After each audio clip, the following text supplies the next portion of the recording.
न्याय की देवी कहा जाता है। न्याय की देवी इसलिए कहा जाता है क्योंकि जिस व्यक्ति ने यहाँ पर ये भूमि दान दी है उसकी 2 पत्नियाँ थी, तो सौतों में आपस में नहीं बनती है। तो असोज का महीना था, तो असोज के महीने में फसल का महीना था, तो इधर दर्शन कर लो, हाथ जोड़ लो।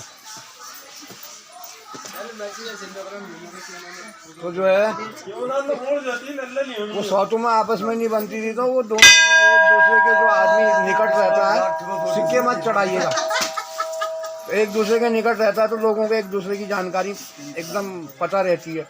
तो जो है उसने जो है उसकी फसल में से अपनी उसमें डाल लिया, 1 बार 2 बार। तो फिर जब वो दूसरी आई तो उसने भी वैसी प्रक्रिया की, 2 बार डाला। तीसरी बार जब डाल ली थी तो मैया ने मना कर दिया कि ये अन्याय है, तो ये तीसरी बार डाल लो, ये मत करो। 2 बार उसने लिया, 2 बार तुमने भी लिया, बराबर हो गया, तीसरी बार तुम मत डालो, ये अन्याय है।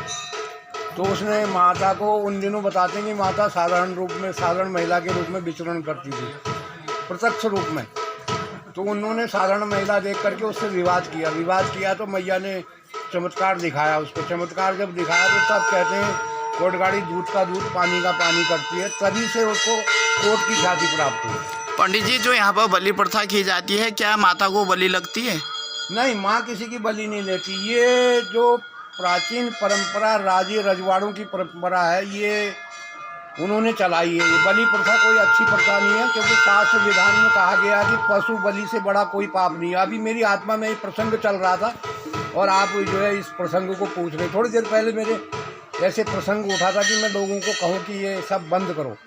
पशु बलि, तो पशु बलि किसको दी जाती है यहाँ पर? पशु बलि जो है वो बनरिया गाड़ है, वहाँ पहले मंदिर में यहीं कटते थे। यहाँ पर एक मर्डर केस होने के बाद यहाँ पर बंद हो गई बलि, अभी वहाँ कटती है। लेकिन ये पशु बलि जो है ये बनरिया गाड़ में जो देवता स्थापित हैं, कौन से देवता हैं? वो काल भैरव के रूप में माने जाते हैं। उनकी काल भैरव की रूप में मान्यता दी जाती है।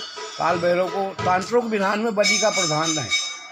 तांत्रिक विधान जो है वो तंत्र विद्या में बलि का प्रावधान है। वैष्णव मत के अनुसार जो है उसमें बलि प्रथा की कोई मान्यता नहीं है। और हमारे वैष्णव धर्म में बलि को सबसे बड़ा पाप माना गया है। जो बलि करता है और जो मांस खाता है, उससे बड़ा पाप कोई नहीं। तो माँ के साथ चोटिया वीर की भी स्थापना क्या उसे बलि दी जाती है? ये तो अब आप लोगों की अपनी अपनी मान्यता है, लेकिन जो बलि प्रथा थी, प्राचीन प्रथा थी जो बलि की, वो पशु बलि नहीं थी, नर बलि थी। नर बलि दी जाती थी। और आज भी तांत्रिक विधान में सबसे बड़ा जो है प्रावधान है नर बलि का, ये पशु बलि का नहीं है। नर बलि दी जाती थी। नर बलि वो भी जो शुद्ध हो, कहीं से खंडित ना हो। तो कुल मिलाकर माता को पशु बलि नहीं दी जाती है? माँ को कोई पशु बलि नहीं लगता। धन्यवाद। वो गलत है, अनुचित है। ये तो एक परंपरा चलाई है।